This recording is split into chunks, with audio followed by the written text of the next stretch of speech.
नमस्कार मित्रों, कैसे हैं आप सब। आई होप आप सभी ठीक होंगे, कुशल से होंगे तथा अपने घर में सुरक्षित होंगे।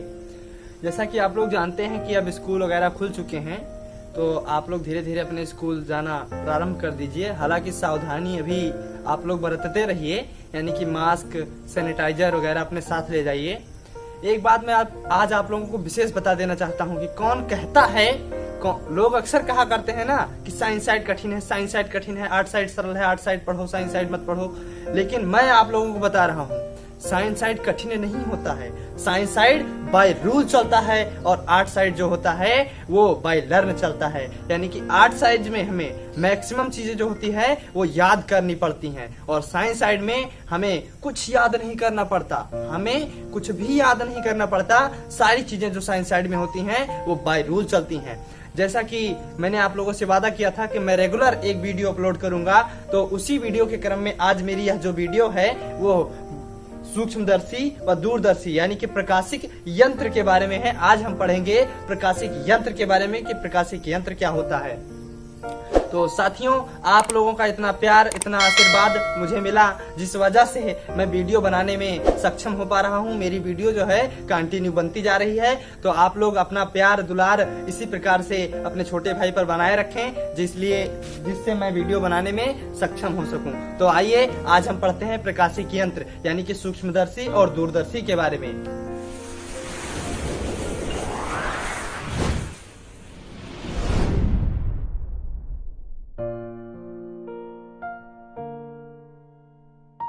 प्रकाशिक यंत्र, सूक्ष्मदर्शी अथवा दूरदर्शी के चैप्टर में हमारा जो ये पहला टॉपिक है वो है प्रकाशिक यंत्र। हमारा जो पहला टॉपिक है वो प्रकाशिक यंत्र है। तो सबसे पहले हम बात करेंगे कि प्रकाशिक यंत्र होता आखिर क्या है। जैसा कि हम जानते हैं कि प्रकाश का अपवर्तन क्या होता है, प्रकाश का परावर्तन क्या होता है। तो वह सभी यंत्र जो प्रकाश के अपवर्तन अथवा प्रकाश के परावर्तन के सिद्धांत पर कार्य करते हैं, उन सभी यंत्रों को हम प्रकाशिक यंत्र कहते हैं। अर्थात वह यंत्र जो अपवर्तन अथवा परावर्तन के सिद्धांत पर कार्य करें, यानी कि इनके आधार पर, अपवर्तन और परावर्तन के आधार पर कार्य करें। यानी कि जैसे अपवर्तन होता है, जैसे परावर्तन होता है, इसी बेस पर वे लोग कार्य करें, वह यंत्र कार्य करें, उस यंत्र को हम प्रकाशिक यंत्र बोलेंगे।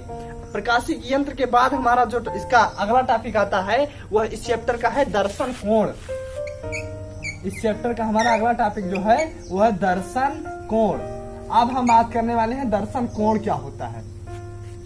हम किसी वस्तु को देखते हैं, जैसे हमने यह चाक को देखा, तो इस चाक द्वारा जो हमारी आपतित किरण है वो हमारी आंखों पर पड़ती है, और इस चाक द्वारा हमारी आंखों पर बनने वाले कोण को हम दर्शन कोण कहते हैं। यानी कि किसी वस्तु द्वारा हमारे आंखों पर बनने वाला जो कोण होता है, इसका मतलब अगर हम यह वस्तु दूर रखते हैं तो हमारी आंखों पर जो बनता है कोण वह छोटा होगा, और यदि यह वस्तु नजदीक रखते हैं तो हमारी आंखों पर जो बनने वाला कोण होगा वह बड़ा होगा। इसका इट मीन्स कि हमारी आंखों पर वस्तु द्वारा बनने वाला कोण जो है वह दर्शन कोण कहलाता है। अब हम बात कर लेते हैं दर्शन कोण किस प्रकार से, क्या मतलब इसका क्या प्रोसेस है। ये हमारी हो गई आंख, जैसा कि हम जानते हैं इसमें लेंस जो है अवतल लगा होता है इस प्रकार से। यदि हमारी कोई वस्तु इस बिंदु पर यहाँ पर रखी है तो इससे जो चलने वाला प्रकाश होगा, ये हमारा प्रकाशिक केंद्र, इससे जो चलने वाला प्रकाश होगा कहीं इस प्रकार से जाएगा, देखिएगा इस प्रकार से जाएगा, वो यहाँ पर जाएगा। ठीक, अब अगर हम इसी वस्तु को यहाँ पर पास में रख देते हैं, इस प्रकार से कहीं पास में अगर रख रहे हैं तो इससे जो बच जाएगा प्रकाश वो कहीं इस प्रकार से जाएगा, इस प्रकार से। और दूसरी जो किरण हमारी जा रही है, पहली यहाँ से जा रही है। अब चूंकि यह जो किरण है यह प्रकाशिक केंद्र से होकर जाने के कारण बिना विचलित हुए, बिना अपवर्तित हुए उसी मार्ग में सीधे चली गई, और जो दूसरी किरण यहाँ से चली यह भी प्रकाशिक केंद्र से होकर जाने के कारण अब बिना मार्ग से अपने विचलित हुए वहां तक पहुंच गई।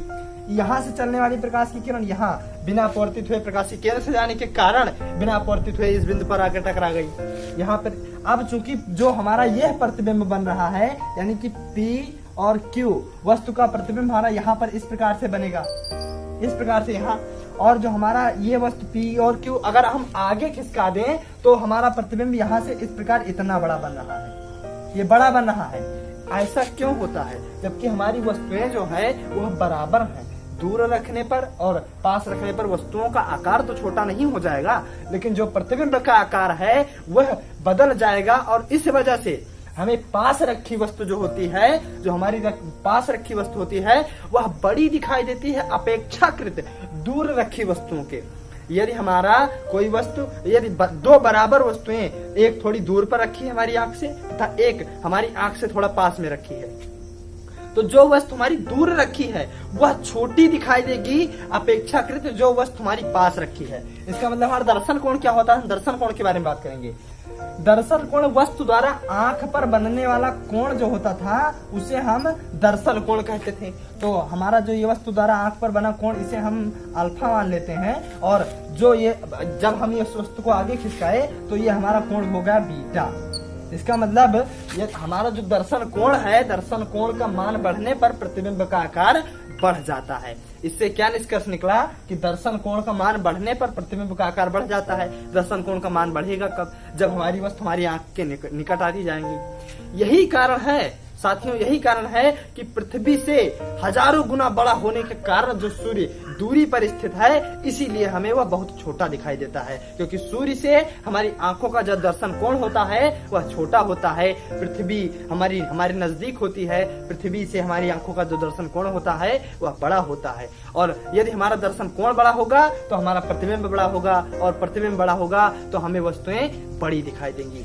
अब हम बात कर लेते हैं दर्शन कोण के बाद प्रकाशिक यंत्र की आवर्धन क्षमता के बारे में। जैसा कि हम लोग जानते हैं कि आवर्धन क्षमता क्या होती है।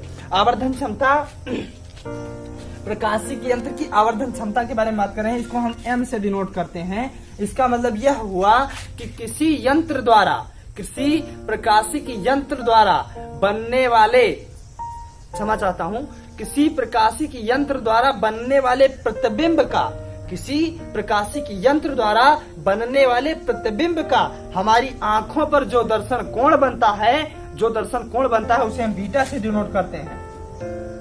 एक बार मैं फिर दोहराना चाहूंगा कि किसी प्रकाशिक यंत्र द्वारा बनने वाले प्रतिबिंब से हमारी आंखों पर जो दर्शन कोण बनता है उसे हम बीटा से डिनोट करते हैं। और ये आवर्धन क्षमता के बारे में बात कर रहे थे।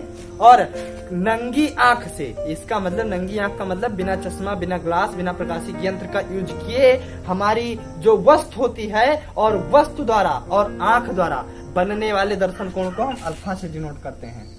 यानी कि हम इस बात को एक बार फिर दोहराएंगे कि किसी प्रकाशिक यंत्र द्वारा, हमारी किसी प्रकाशिक यंत्र द्वारा बनने वाले प्रतिबिंब द्वारा हमारी आंख पर जो दर्शन कोण बनाया जाता है उसे हम बीटा से डिनोट करते हैं। और हम नंगी आंख द्वारा, यानी कि बिना चश्मा, बिना ग्लास, बिना प्रकाशिक यंत्र यूज किए हुए नंगी आंख से वस्तु द्वारा हमारी आंखों पर जो बनने वाला दर्शन कोण होता है उसे हम अल्फा से डिनोट करते हैं। और इसी के अनुपात को हम प्रकाशिक यंत्र की आवर्धन क्षमता कहते हैं।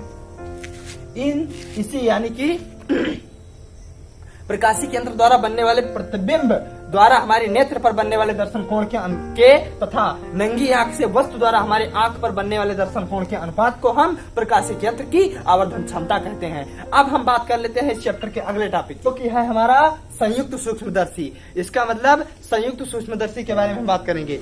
संयुक्त सूक्ष्मदर्शी आखिर होता क्या है और इसका उपयोग क्या है? संयुक्त सूक्ष्मदर्शी का उपयोग उन वस्तुओं को देखने के लिए किया जाता है जो वस्तुएं हमारी नग्न आंखों से नहीं दिखती। यानी कि जिन वस्तुओं को हमारी नंगी आंखें देख पाना, जिन वस्तुओं को हमारी नंगी आंखों की सहायता से देख पाना असंभव होता है, उन वस्तुओं को हम संयुक्त सूक्ष्मदर्शी की सहायता से देखते हैं। हमारे जो दही में विषाणु होते हैं, जो हमारे रक्त में विषाणु होते हैं, अमीबा, पैरामीशियम वगैरह, इन सारी चीजों को हम देखने के लिए संयुक्त सूक्ष्मदर्शी का उपयोग करते हैं। अब हम बात कर लेते हैं संयुक्त सूक्ष्मदर्शी की संरचना, ये होती क्या है और ये बनती कैसे है। सबसे पहले हम लेते हैं खोखली नली। एक खोखली नली इस प्रकार से लेते हैं जिसके एक सिरे पर, जिसके इस वाले सिरे पर हम कम फोकस दूरी वाले उत्तल लेंस का प्रयोग करते हैं। एक सिरे पर हम कम फोकस दूरी वाले, एक बात ध्यान रखिएगा, कि इस सिरे पर कम फोकस दूरी वाले उत्तल लेंस का प्रयोग करेंगे तथा यहाँ से एक दूसरी नली इस नली के ऊपर आवरित करके, ताकि हमारी जो यह नली है उस नली के अंदर आराम से आ जा सके, उस नली के अंदर ये जो है नली है आराम से आ जा सके। दूसरी नली लगाकर तथा जो दूसरी वाली नली है उस नली के इस सिरे पर हम ज्यादा फोकस दूरी वाले उत्तल लेंस का प्रयोग करते हैं। और इन लेंसों के जो बीच की दूरियां होती हैं वो कम ज्यादा हो सकती हैं, क्योंकि हमने अभी बताया कि दूसरी जो नली होगी वो इस नली, यह नली उस नली में आ जा सकेगी, जिससे हम उसकी दूरियों को कम ज्यादा कर सकते हैं, उसकी दूरियों को सेट कर सकते हैं। यानी कि हमारी जो सूक्ष्मदर्शी की संरचना क्या होती है, जिसके एक सिरे पर हम कम फोकस दूरी वाले उत्तल लेंस का प्रयोग करते हैं तथा दूसरे सिरे पर हम अधिक फोकस दूरी वाले उत्तल लेंस का प्रयोग करते हैं। अब हम बात करेंगे इस चैप्टर की जो अगली टॉपिक है, संयुक्त सूक्ष्मदर्शी द्वारा प्रतिबिंब का बनना तथा उसकी आवर्धन क्षमता के बारे में। संयुक्त सूक्ष्मदर्शी में प्रतिबिंब किस प्रकार बनता है, यानी कि सबसे छोटी वस्तु का इतना बड़ा आकार में प्रतिबिंब किस प्रकार से दिखाई पड़ता है, और उसके बाद में उसकी आवर्धन क्षमता क्या होती है, और उसके बाद में वो संयुक्त सूक्ष्मदर्शी की लंबाई कितनी होनी चाहिए। इन सारी बातों को हम अपने पेपर स्क्रीन पर बात करेंगे। चूंकि हमारी, आप लोग एक बात ध्यान रखिएगा कि हमारे वीडियो की क्वालिटी पर मत जाइएगा, वीडियो का कंटेंट क्या है इस बात पर ध्यान दीजिएगा। क्योंकि हमारी यहाँ क्वालिटी जो है अच्छी नहीं हो पा रही है, लेकिन हम आपको अपनी ओर से एक बेहतर कंटेंट देने का प्रयास कर रहे हैं कि हम आपको बेहतर कंटेंट दें। तो आप लोग वीडियो की क्वालिटी पर नहीं बल्कि कंटेंट पर ध्यान दीजिएगा। अब हम बात करते हैं संयुक्त सूक्ष्मदर्शी की। संयुक्त सूक्ष्मदर्शी में प्रतिबिंब किस प्रकार बनता है, उसकी आवर्धन क्षमता क्या होती है तथा उसकी लंबाई के बारे में। तो आइए चलते हैं अपनी पेपर स्क्रीन पर। चूंकि हम पेपर स्क्रीन द्वारा आपको बेहतर क्वालिटी में संयुक्त सूक्ष्मदर्शी की आवर्धन क्षमता और उसकी लंबाई वगैरह तथा उसके द्वारा प्रतिबिंब का बनना अच्छी प्रकार से दे पाएंगे। क्योंकि चूंकि ब्लैक बोर्ड छोटा है, बार बार हमें इरेज करना पड़ेगा और यहाँ पर वो संयुक्त सूक्ष्मदर्शी बना पाना ही असंभव है, इसलिए हम इस बात को पेपर स्क्रीन में समझाएंगे। तो चलिए, जैसा कि आप लोगों के सामने ये संयुक्त सूक्ष्मदर्शी का फिगर प्रदर्शित है। आप लोग जैसा कि संयुक्त सूक्ष्मदर्शी का फिगर देख सकते हैं। मैंने आप लोगों को बताया था कि जो इसमें अभिदृश्यक लेंस ये वाला होता है, ये नेत्रिका लेंस से कम फोकस दूरी वाला होता है। इसका मतलब इसका जो द्वारक होगा वो इसके नेत्रिका लेंस की अपेक्षा कम होगा। दोनों लेंसों की जो अक्ष होते हैं वो एक ही अक्ष होता है, इसमें अक्ष जो है एक ही होता है। अब हम बात कर लेते हैं कि जो संयुक्त सूक्ष्मदर्शी का कार्य है, जो अत्यंत सूक्ष्म वस्तु का प्रतिबिंब जो है अत्यंत बड़ा बनाना, वो किस प्रकार से संभव हो पाता है।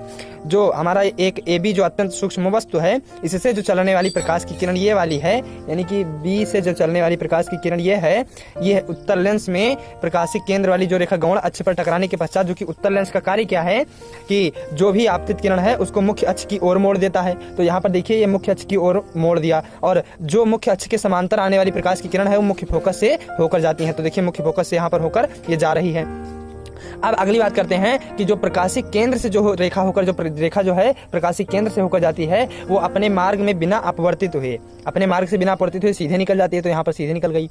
अब जो इन दोनों रेखाओं का कटान बिंदु हुआ, वहीं पर हमारा प्रतिबिंब होगा A' B'।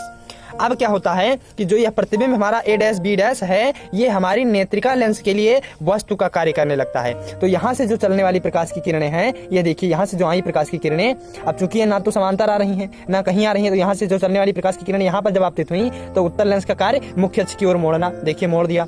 अब इन रेखाओं को हम जब पीछे बढ़ाते हैं तो हमारा प्रतिबिंब कहीं यहाँ पर बनकर तैयार होता है। ये जो दो रेखाएं हैं यहाँ पर, ये हमने वैसे ही खींच दी है अपने फायदे के लिए। अभी हम बताएंगे कि किस लिए खींची गई हैं। तो हमारा प्रतिबिंब जो A', B' है, यही हमारा वस्तु AB का मेन प्रतिबिंब है। तो आप देख सकते हैं किस प्रकार इतनी सूक्ष्म वस्तु का प्रतिबिंब इतना बड़ा बनाता है संयुक्त सूक्ष्मदर्शी।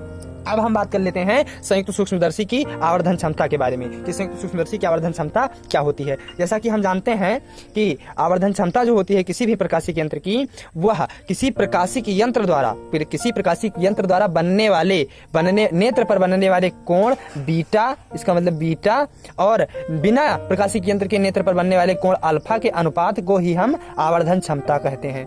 अब हमारा जो यहाँ पर आवर्धन क्षमता M निकल कर आया, वो बीटा अपान अल्फा निकल कर आया। अब हम क्या करते हैं कि चूंकि यह बीटा कोण और अल्फा जो कोण है ये अत्यंत सूक्ष्म हो, यहाँ पर हमारा बीटा कोण कौन सा है, ये बीटा हमारा जो कोण है वो यह वाला कोण हमारा बीटा है, ये वाला कोण, और कोण हमारा जो अल्फा है वो ये वाला कोण हमारा अल्फा है। क्योंकि वस्तु से नग्न आंखों से जब देखे जा रहे हैं इसको, तो हम हमारा ये अल्फा हुआ, और जो हमारा प्रतिबिंब है यानी कि प्रकाशिकी यंत्र उपयोग करने के बाद जो हमारा मतलब कोण बन रहा है ना हमारी आंखों पर, वो हमारा बीटा होता है। तो आवर्धन क्षमता equal to beta upon alpha. अब हम मान लेते हैं कि यदि बीटा और अल्फा अत्यंत सूक्ष्म हो यानी कि बहुत छोटे हों, तो बीटा इज इक्वल टू हो जाएगा tan बीटा और अल्फा इज इक्वल टू हो जाएगा tan अल्फा। तो हमारा आवर्धन क्या हो जाता है यहाँ पर, m is equal to tan beta upon tan alpha हो जाता है। अब हम बात कर लेते हैं कि यहाँ पर tan बीटा क्या होगा और tan अल्फा क्या होगा। तो हम tan बीटा को देखते हैं, त्रिभुज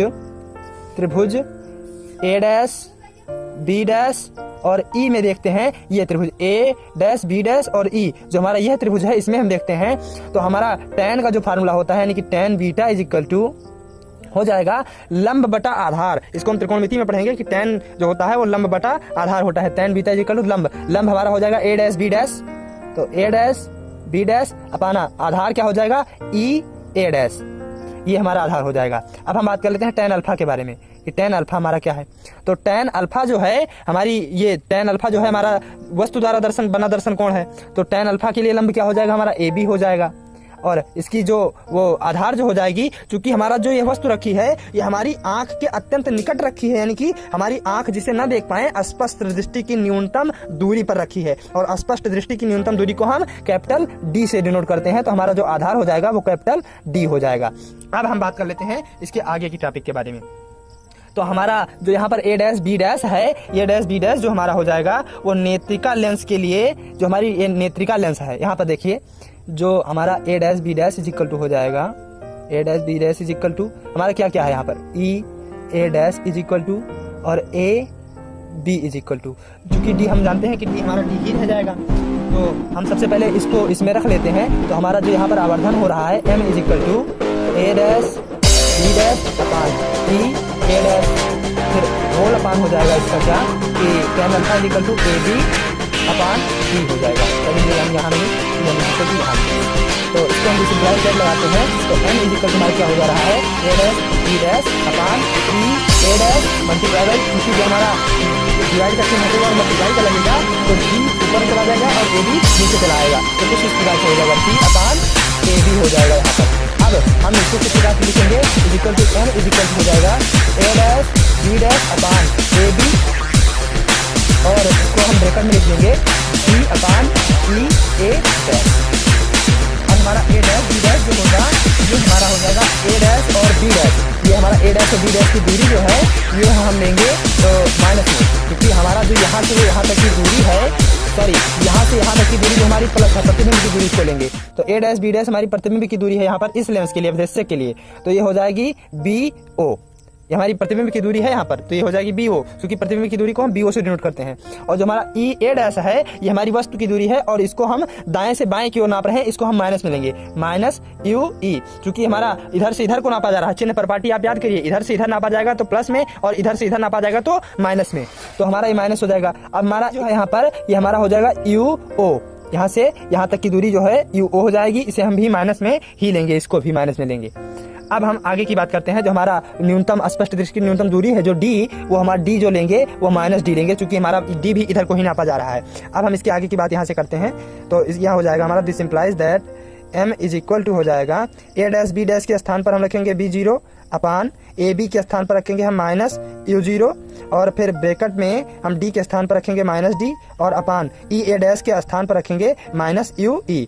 अब इसको हम ब्रैकेट बंद कर रहे हैं, E माइनस से माइनस कट जाएगा यहाँ पर। तो दिस इम्प्लाइज दैट हमारा क्या निकल कर आया M is equal to M is equal to निकल कर आया minus BO upon U0 whole upon D upon UE। ये हमारा पहला समीकरण निकल कर आ गया। तो हमारा ये हो गया समीकरण नंबर 1। अब यदि यह प्रतिबिंब जो है, जो यह प्रतिबिंब बन रहा है वो स्पष्ट दृष्टि की न्यूनतम दूरी पर बने, इसका मतलब क्या हो रहा है कि यदि जो हमारा यह प्रतिबिंब है, यदि यहाँ पर लिख रहे हैं हम, यदि यह प्रतिबिंब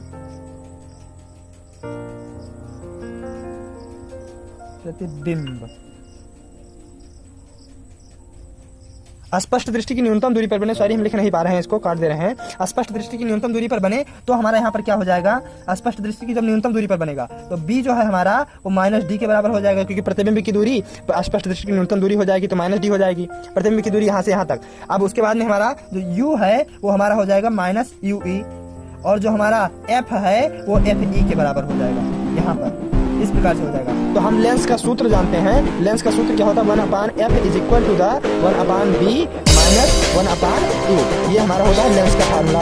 अब इनमें इन सारी चीजों को रखने पर हम हिंदी में लेते हैं पर, तो 1/f के स्थान पर रखेंगे 1/f इज इक्वल टू हमारा हो जाएगा 1/b के स्थान पर रखेंगे माइनस b, माइनस क्या ऊपर लिखना नीचे, फिर माइनस है और माइनस हमारा यहाँ पर रखना है, तो यहाँ पर हो जाएगा प्लस, यहाँ पर हमारा हो जाएगा प्लस 1/u। अब चूंकि ये माइनस इधर है तो हो जाएगा प्लस हो जाएगा, बाई दस 1/u हो जाएगा हमारा इक्वल हो जाएगा 1/fe प्लस 1/b के बराबर हो जाएगा। तो अब हमारा यहाँ पर क्या निकल कर आया, 1/e is equal to 1/fe plus 1/b निकल कर आया। अब हम दोनों पक्ष में क्या कर रहे हैं, d से मल्टीप्लाई कर रहे हैं, मल्टीप्लाई बाई d दोनों पक्ष में कर रहे हैं, तो हो जाएगा d/ue plus d/fe sorry is equal to यहाँ पर लगेगा प्लस 1 यहाँ पर हो जाएगा। तो हमारा क्या निकल कर आया, this implies that d/ue is equal to the 1 plus d/fe, यहाँ पर ये निकल कर आया हमारा। अब चूंकि हम यहाँ फार्मूला में अपने देखेंगे m is equal to b0/u0 d/ue, तो d/ue यहाँ का जो मान निकल गया वो यहाँ रख देंगे, तो हमारा आवर्धन जो निकल कर आएगा -bo/uo और d/ue के स्थान पर 1 प्लस d/fe, यहाँ पर हमारा ये निकल कर आएगा, ये होगा हमारा आवर्धन, ये हमारा निकल कर आया, सॉरी संयुक्त सूक्ष्मदर्शी का आवर्धन निकल कर आया। और इस स्थिति में जो हमारी संयुक्त सूक्ष्मदर्शी की लंबाई होगी वो हमारी होगी VO प्लस UE, ये हमारी हो जाएगी संयुक्त सूक्ष्मदर्शी की लंबाई, UE हो जाएगी, सॉरी। अब यदि यह प्रतिबिंब जो है अनंत पर बन रहा है, इसका मतलब यह जो प्रतिबिंब हमारा अभी तक हम स्पष्ट दृष्टि की न्यूनतम दूरी पर बना रहे थे, यदि यह जो प्रतिबिंब है अनंत पर बने, अनंत पर बनने के लिए कंडीशन क्या है कि हमारा जो a' b' है, a' b' fe पर हो। fe पर क्यों हो, क्योंकि हमारा जब कोई वस्तु हमारी फोकस पर रखी जाती थी, याद करिएगा आपने उस रूल को पीछे वाले, जब हमारी वस्तु फोकस पर रखी होती थी तो हमारा प्रतिबिंब जो अनंत पर बनता था। तो fe हमारा जो है यहाँ पर देखिए, यहाँ पर fe जो है हमारा फोकस है, a' b' अगर fe पर रखी जाए तो प्रतिबिंब अनंत पर बन जाएगा, तो इसके लिए यही इंपॉर्टेंट था। तो हमारा अगर जो अब यहाँ चूंकि नेत्रिका लेंस के लिए a' b' जो था वो वस्तु का काम कर रहा था, इसलिए हमारा जो वस्तु की दूरी हो जाएगी UE जो हो जाएगी वह बराबर हो जाएगी FE के। समझ में आ रहा है आप लोगों को, UE बराबर हो जाएगी FE के यदि प्रतिबिंब हमारा अनंत पर बने। इस स्थिति में आवर्धन निकल कर आएगा -BO/UO और ये हो जाएगा D/FE। इस प्रकार से हमारा आवर्धन, ये जब वस्तु जो प्रतिबिंब हमारा अनंत पर बने तो हमारा आवर्धन ये निकल कर आएगा। इस स्थिति में जो हमारी संयुक्त सूक्ष्मदर्शी की लंबाई होगी वो BO प्लस FE होगी, ये होगी।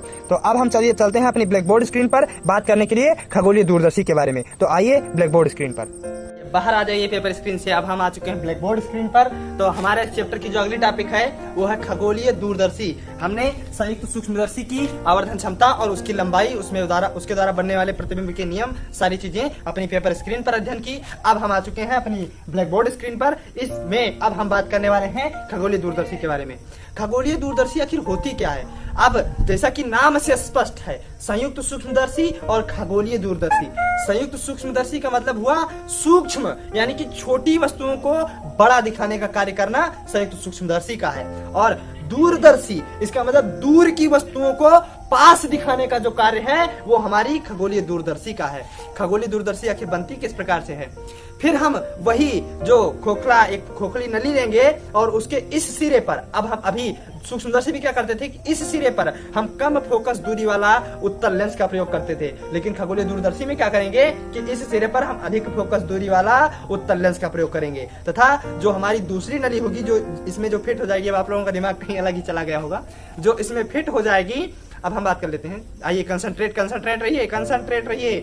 अब हम बात कर लेते हैं कि जो हमारी ये नली है, जो हमारी ये वाली नली है, इस नली में जो दूसरी नली चढ़ाई जाएगी, उस नली के इस वाले सिरे पर जो हमें उत्तल लेंस लगाना है, उस लेंस की फोकस दूरी इस वाले लेंस से कम होगी। यानी कि इस सिरे पर जो हम उत्तल लेंस लगाएंगे उसकी फोकस दूरी अधिक तथा इस सिरे पर जो उत्तल लेंस लगाएंगे उसकी फोकस दूरी कम होगी। अब यहाँ पर मतलब खगोलीय दूरदर्शी में, सूक्ष्मदर्शी में इधर वाले की फोकस दूरी कम होती थी और इधर वाले की फोकस दूरी ज्यादा होती थी। इन दोनों लेंसों के बीच की दूरियों को हम कम या ज्यादा कर सकते हैं। यानी कि अब हमारी बनकर जो तैयार हुई ये हमारी है खगोलीय दूरदर्शी। खगोलीय दूरदर्शी, जैसा कि हम जानते हैं कि दूर की वस्तुओं को नजदीक देखने के लिए हम खगोलीय दूरदर्शी का उपयोग करते हैं। अब हम बात कर लेते हैं खगोलीय दूरदर्शी की आवर्धन क्षमता, खगोलीय दूरदर्शी की लंबाई और खगोलीय दूरदर्शी में किस प्रकार से प्रतिबिंब बनता है इसके बारे में। उससे पहले हम बात करेंगे कि जो हमारा यह वाला लेंस होगा, यानी कि जो पतली नली में जो लेंस लगाएंगे, यानी कि सूक्ष्मदर्शी में ज्यादा फोकस दूरी वाला लेंस और दूरदर्शी में सूक्ष्मदर्शी में कम फोकस दूरी वाला लेंस जो आगे लगाते थे, और दूरदर्शी में ज्यादा फोकस दूरी वाले लेंस को हम अभिदृश्यक लेंस बोलेंगे। जहां से वस्तु की डायरेक्ट जो आपतित किरण होती है जिस लेंस पर पड़ती है उस लेंस को हम अभिदृश्यक लेंस बोलते हैं। और इस साइड से हम देखते हैं और जिस साइड से हम देखते हैं उस साइड वाले लेंस को हम नेत्रिका लेंस बोलेंगे। यानी कि जिस साइड से हम देखेंगे प्रतिबिंब को उस साइड वाले लेंस को हम नेत्रिका लेंस बोलते हैं। हमने सीखा अभिदृश्यक लेंस और नेत्रिका लेंस, यानी कि उत्तल लेंस दोनों हैं, लेकिन इसे हम अभिदृश्यक और इसे हम नेत्रिका लेंस बोलेंगे। तो आइए हम चलते हैं एक बार फिर अपने पेपर स्क्रीन पर बेहतर क्वालिटी प्रोवाइड करने के लिए आप लोगों को, ताकि आप लोग अच्छे से उस बात को समझ जाएं, यानी कि खगोलीय दूरदर्शी की आवर्धन क्षमता और खगोलीय दूरदर्शी की लंबाई, खगोलीय दूरदर्शी में बनने वाले प्रतिबिंब को। तो आइए पेपर स्क्रीन पर। तो अब हम बात कर लेते हैं कि ये प्रतिबिंब देखिए अनंत पर जो स्थित वस्तु थी उसका प्रतिबिंब ये यहाँ पर बन रहा है। अब हम बात कर लेते हैं, ये किरण यहाँ सीधे आई चली गई, यहाँ पर ये जो प्रतिबिंब है ये यहाँ, और ये कोण अल्फा यहाँ होगा, यहाँ का कोण भी ये अल्फा हो जाएगा, यहाँ ये वाला कोण बीटा हो जाएगा। क्योंकि हम जानते हैं कि बीटा कोण क्या होता था, प्रकाशिक यंत्र का उपयोग करने के बाद नेत्रिका लेंस द्वारा बने कोण को हम नेत्रिका लेंस द्वारा जो दर्शन कोण बनता था उसे हम बीटा से तथा बिना प्रकाशिक यंत्र यूज के जो कोण बनता था उसे हम अल्फा से डिनोट करते थे। अब हम खगोलीय दूरदर्शी की आवर्धन क्षमता के बारे में बात करेंगे, जो कि m होता है बीटा अपान अल्फा, इसमें भी यही हो जाएगा। वही प्रोसेस सूक्ष्मदर्शी की भांति, यदि बीटा और अल्फा छोटे होते तो इन्हें हम tan बीटा और tan अल्फा से डिनोट करते हैं। जैसा कि हम जानते हैं कि tan बीटा लंबा बटा आधार होता है, तो हो जाएगा a' b' upon EFO। tan alpha जो हमारा हो जाएगा यहाँ पर AB, क्योंकि हमारा कोई वस्तु यहाँ पर AB है, यहाँ पर कोई वस्तु AB है जो है तभी है, तो AB अपान स्पष्ट दृष्टि की न्यूनतम दूरी पर अब यहाँ नहीं होगी, अब ये हमारा होगी हमारी स्पष्ट दृष्टि की न्यूनतम दूरी से दूर होगी। तो हमारा ये हो जाएगा O और A', कहाँ ये OA' हो जाएगा, क्योंकि यहाँ लंब का काम करेगा ये, और OA' हो जाएगा यहाँ पर, OA' यहाँ पर हो जाएगा। A' B' और OA' इसी त्रिभुज में हम देख लेते हैं, तो tan अल्फा बराबर इस हो जाएगा, लंब ये हो जाएगा A' B' और OA' जो हमारा यहाँ से यहाँ तक की दूरी OA' हो जाएगी। तो अब हम बात कर लेते हैं, यहाँ पर इसका रख लेते हैं, तो m इज इक्वल टू हो जाएगा A' B' upon EFO whole upon A' B' upon OA', A' B' upon OA'। This imply that A' B' upon FO multiply by OA' upon A' B' हो जाएगा, ये cut जाएगा तो हमारा निकल करके आएगा OA' अपान EFO आ जाएगा यहाँ पर, ये हमारा निकल कर आ गया। तो अब हम इसके आगे की बात करते हैं कि ये हमारा है क्या। ये हमारा जो O से A' तक की दूरी है, O से A' तक की दूरी, ये हमारा हो जाएगा FO हो जाएगा, चूंकि इधर नाप रहे हैं इसलिए प्लस में लेंगे, और EFO जो है हमारा E से FO तक की दूरी, ये हमारा हो जाएगा प्रतिबिंब की दूरी हो जाएगी, और इसे हम UE से डिनोट करेंगे। वस्तु की दूरी, इस लेंस के लिए वस्तु की दूरी होगी, तो इसे हम UE से डिनोट करेंगे और ये माइनस में लेंगे हम यहाँ पर। तो ये हमारा क्या निकल कर आया आवर्धन, यहाँ पर m इज इक्वल टू क्या निकल कर आया OA' यानी कि FO अपान माइनस UE। तो दिस इम्प्लाइज दैट आवर्धन हमारा क्या होगा, m is equal to minus FO upon UE। ये हमारा आवर्धन निकल कर आया। अब हम बात कर लेते हैं इसके आगे के बारे में। जब हमारा प्रतिबिंब जो है वो स्पष्ट दृष्टि की न्यूनतम दूरी D पर बनेगा तब क्या होगा, जब हमारा प्रतिबिंब स्पष्ट दृष्टि की न्यूनतम दूरी पर बनेगा तो B इज इक्वल टू हो जाएगा minus D and U is equal to हो जाएगा हमारा minus UE and F is equal to हो जाएगा प्लस FE, चूंकि हमारी FE जो फोकस दूरी है वो प्लस में लेंगे यहाँ पर। तो हम फिर जानते हैं लेंस के फार्मूला से, तो 1/f is equal to 1/FE is equal to 1/B, तो माइनस 1/D यहाँ पर, फिर माइनस में है तो प्लस हो जाएगा 1/UE। फार्मूला हम जानते हैं लेंस का क्या होता है, 1/f is equal to 1/B 1/b minus 1/u, ये फार्मूला होता है। तो f के स्थान पर हमें fe और d के स्थान पर b के स्थान पर माइनस d रखना था, तो ये हो गया, और u के स्थान पर माइनस ue रखना था, तो प्लस हो जाएगा। तो आगे की बात कर लेते हैं। यहाँ हमारा क्या निकल कर आया, 1/ue जो है हमारा वहीं रहने देंगे, और ये माइनस 1/d है, इसको इधर भेज देंगे, प्लस में आ जाएगा। तो 1/fe प्लस 1/d निकल कर आया। तो अब हम यहाँ क्या करेंगे कि 1/fe जो है उसको हम कॉमन करेंगे। तो हमारा 1/ue जो निकल कर आ रहा है वो हमारा निकल कर आ रहा है 1/fe, यहाँ पर हम कॉमन ले रहे हैं। तो हमारा अभी क्या हो रहा है, 1 प्लस fe/d, चूंकि यहाँ fe था नहीं इसलिए मल्टीप्लाई हो जाएगा। हम इसको अंदर भेज कर देख रहे हैं, तो 1/fe plus 1/fe multiply by fe/d, तो fe कट जाएगा, फिर तो हमारा वही लिखा है 1/fe प्लस 1/d।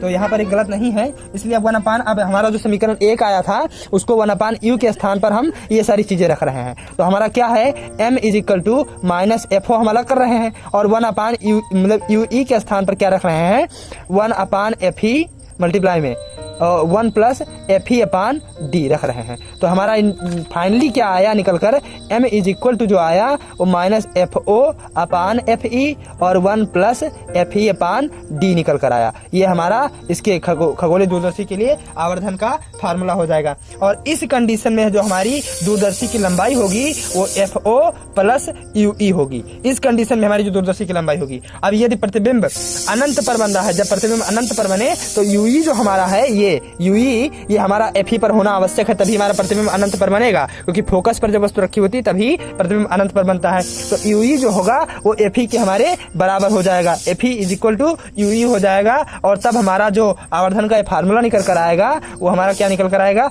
m = जो होगा माइनस fo/fe होगा। इस कंडीशन में जब हमारी वस्तु अनंत दूरी पर स्थित होगी, और इस कंडीशन में हमारी दूरदर्शी की लंबाई जो होगी fo प्लस fe होगी, दूरदर्शी की लंबाई fo प्लस fe होगी। तो हमने सारी बातें कर ली है। अब हम चलते हैं अपने ब्लैक बोर्ड स्क्रीन पर, तो आइए। तो अब हम चलते हैं अपनी क्लोजिंग की ओर। अब हमारा जो चैप्टर है ये समाप्त हो चुका है। हमने पढ़ा, इस चैप्टर में हमने क्या पढ़ा, प्रकाशिक यंत्र क्या होते हैं, सूक्ष्मदर्शी दूरदर्शी क्या होती हैं, प्रकाशिक यंत्र की आवर्धन क्षमता क्या होती है, दर्शन कोण क्या होते हैं, समायोजन, हमने एक टॉपिक जो है समायोजन छोड़ दी। समायोजन आखिर होता क्या है, जो दूरदर्शी तथा सूक्ष्मदर्शी में क्रॉस तार लगा दिया जाता है, क्रॉस तार लगा दिया जाता है, और उसको कम ज्यादा करके एक सीधे में करने की क्रिया को दूरदर्शी या सूक्ष्मदर्शी में वो क्रॉस तार को सीधे मतलब सेट करने की एक प्रोसेस होता है ये, ताकि हमें जो चीजें देखनी है वो अच्छे से दिखाई दें। इस पूरी प्रोसेस को हम समायोजन कहते हैं। तो हमने पढ़ा इस चैप्टर में समायोजन, प्रकाशिक यंत्र का आवर्धन और सूक्ष्मदर्शी द्वारा तथा खगोलीय दूरदर्शी द्वारा प्रतिबिंब का बनना, इनके द्वारा आवर्धन तथा इनकी लंबाइयां। तो आप लोगों का इतना प्यार मिल रहा है, आप लोग यार मैं कितनी मेहनत करता हूँ आप लोगों के लिए, सबसे पहले आप लोग ये सोचिए, और उसी मेहनत को देखते हुए यार कृपया एक बार सब्सक्राइब कर दीजिए। सब्सक्राइब तो बनता ही है हमारे चैनल का, कृपया सब्सक्राइब कर दीजिए तथा शेयर कर दीजिए, और नोटिफिकेशन का बेल आइकन दबाना मत भूलिएगा, ताकि मैं आगे जो भी वीडियो अपलोड करूं उसकी जो नोटिफिकेशन है वो आप लोगों को मिलती रहे। अब हम बात कर लेते हैं इस चैप्टर के न्यूमेरिकल के बारे में। मैं पिछली वीडियो में भी बताता आया हूं और इस वीडियो में भी बता रहा हूं कि आपको न्यूमेरिकल से जो भी समस्या हो वो आप हमें अपने न्यूमेरिकल का फोटो लें और हमारे व्हाट्सएप नंबर पर भेज दें। मैं आपको आपके न्यूमेरिकल का सॉल्यूशन अवश्य दूंगा। बने रहिए अंश 5G अकेडमी के साथ बेहतर वीडियो देखने के लिए, और आगे अपनी भविष्य को बेहतर बनाने के लिए मैं आपके लिए रोज एक वीडियो अपलोड करता रहूंगा। तो आज का जो चैप्टर है वो यहीं खत्म होता है। धन्यवाद।